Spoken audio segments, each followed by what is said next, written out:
అతనికి వత్తాసుగా వీళ్ళందరూ వెళ్తారు. తల్లి బాధ వేరే, తల్లి బాధ నేను అర్థం చేసుకోగలను. కానీ అతను చేసే వృత్తి ఏదో క్రిమినల్, అతను ప్రొఫెషనల్ క్రిమినల్. అతను ఒక ప్రొఫెషనల్ క్రిమినల్లో ఎలా వెనకేసుకొస్తారు? ఏ బేసిస్లో వెనకేసుకొస్తారు? Just because he's your caste. మీ కులం అయితే సరిపోద్దా? అంటే చిన్నప్పుడు మనం వినేవాళ్ళం కదా, show me your friend, I tell you who you are అంటారు ఎవరన్నా. అలాగే మీ నాయకుని చెప్పండి, అతనేంటో మీరేంటో నేను చెప్తానండి. ఇప్పుడు చూడండి, సోకాల్ లీడర్స్ అందరూ ఎలాంటి వైపు మగ్గుతున్నారు వీళ్ళందరూ. అంటే ఏం మెసేజ్ ఇస్తున్నారు వీళ్ళందరూ? ఉదాహరణకి చాలా కులాలు ఉన్నాయి. ఉదాహరణకి ఫర్ ఎగ్జాంపుల్ కాపు కులాన్ని తీసుకుందాం. ఈ మధ్యన మనకి ఎక్కువ వినిపిస్తుంది కాబట్టి. వీళ్ళు కాపులను ఎలా ప్రొజెక్ట్ చేస్తున్నారు? ప్రతిసారి ఈ 4-5 మంది ఫేసులు కనిపిస్తాయి. మన బూతులు తిట్టేవాళ్ళు, కాపులు బూతులు తిడతారు. ఈ కృష్ణ ఏదో పేరు ఉంది, వీళ్ళు క్రిమినల్,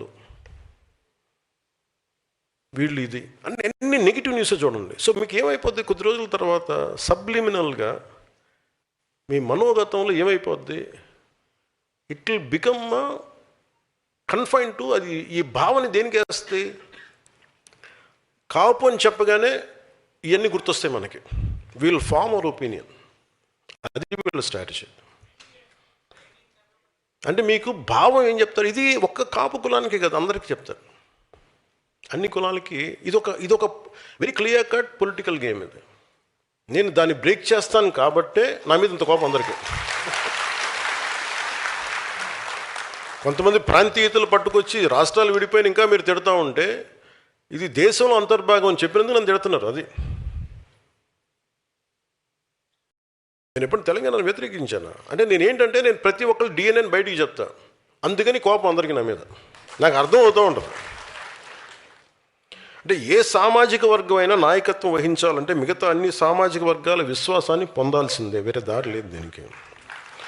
భారతదేశంలో ఏ ఒక్క వర్గం కూడా, ఏ ఒక్క కులం కూడా ఒంటరిగా చరిత్రని మార్చబోదు కూడా. కలిసి నడిచిన వారే చరిత్ర నిర్మించారు. అందరినీ కలుపుకెళ్ళిన వాళ్ళే చరిత్ర నిర్మించారు. సాధికారత అంటే మీరు ఒక కులాన్ని పైకి తీసుకురావడం కాదు, మిగతా కులాలను కూడా వాళ్ళని పైకి తీసుకొస్తూ మీరు వాళ్ళు కూడా అంగీకరించే స్థాయికి మీరు ఎదగడం. ఏ సామాజిక వర్గానికైనా నేను అడిగే ఒకటే ప్రశ్న, మీ నాయకుడి మాటలో